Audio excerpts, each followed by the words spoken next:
आजमगढ़ मंडल के सबसे बड़े स्थायी पार्टी निगम।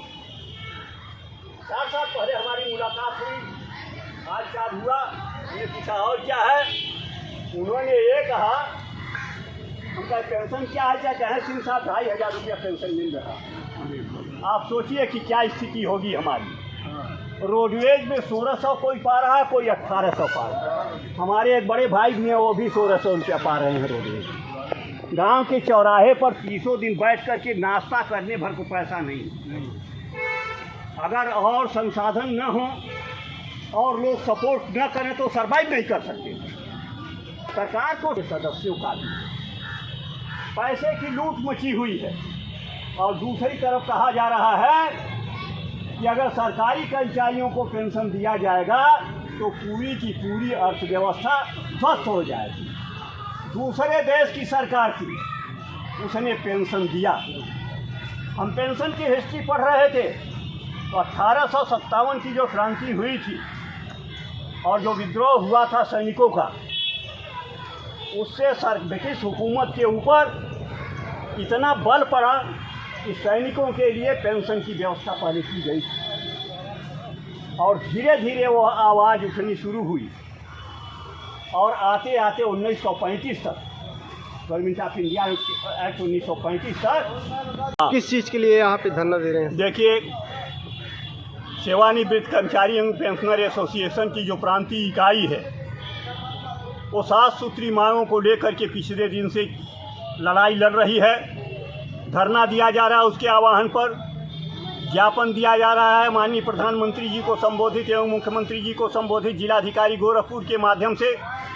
और 7 सूत्री मांग जो हैं वो हमसे जो संबंधित हैं 8वें वेतन आयोग के नोटिफिकेशन, उसके सदस्य और अध्यक्ष की घोषणा को लेकर के पेंशनरी रूल में जो परिवर्तन करके सरकार ने अधिकार प्राप्त कर लिया है पेंशन में कटौती याद के लिए, उसे वापस लिए जाने, डीए और डीआर में कोई फ़र्क न रखा जाए, एक साथ दोनों को घोषित किया जाए।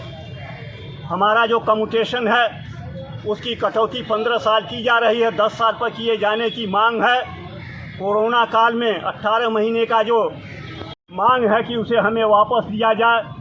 मांग यह भी है कि प्राथमिक विद्यालय जो बंद किए जा रहे हैं उन्हें बंद न किया जाए ताकि गरीबों के बच्चे उसमें पढ़ सकें। इन तमाम सवालों को लेकर के इसलिए हम लोग लड़ रहे हैं। हम सीनियर सिटीजन हैं, 60 साल से लेकर के 90 साल तक के लोग इस मैदान में बैठे हुए हैं कि सरकार हमारी बात को सुने और जो सुविधाएं देनी चाहिए एक वेलफेयर गवर्नमेंट को, वह सुविधाएं हमें प्रदान करें। हम किसी भी पार्टी के पक्ष और विपक्ष में नहीं हैं, किसी भी सरकार के पक्ष और विपक्ष में नहीं हैं। जो भी सरकार हमारे हकों की कटौती करेगी हम उसके विरुद्ध अपनी आवाज़ को बुलंद करेंगे, मांग रखेंगे कि वो हमारी मांग को माने और उसको पूरा करें। अभी तक कहाँ आप जा चुके हैं सर? देखिए, अभी तक तो हम 22 अप्रैल 2025 को एक धरना दिए थे यहीं रानी लक्ष्मीबाई पार्क नगर निगम गोरखपुर में, और फिर आज हम लोग धरना के लिए यहाँ इकट्ठे हुए हैं और धरना देकर के 7 सूत्री मांग आज फिर माननीय प्रधानमंत्री जी एवं माननीय मुख्यमंत्री जी उत्तर प्रदेश सरकार को हम लोग संबोधित ज्ञापन, माननीय जिलाधिकारी या जो उनके द्वारा नामित होंगे उनको ज्ञापन देने के लिए हम लोग यहाँ धरना दे रहे हैं। धन्यवाद। आपका परिचय सर? नरसिंह प्रसाद सिंह, जनपद मंत्री, सेवानिवृत्त कर्मचारी एवं पेंशनर एसोसिएशन। ICPN सिंह, अध्यक्ष सेवानिवृत्त कर्मचारी एवं पेंशन एसोसिएशन। आइए।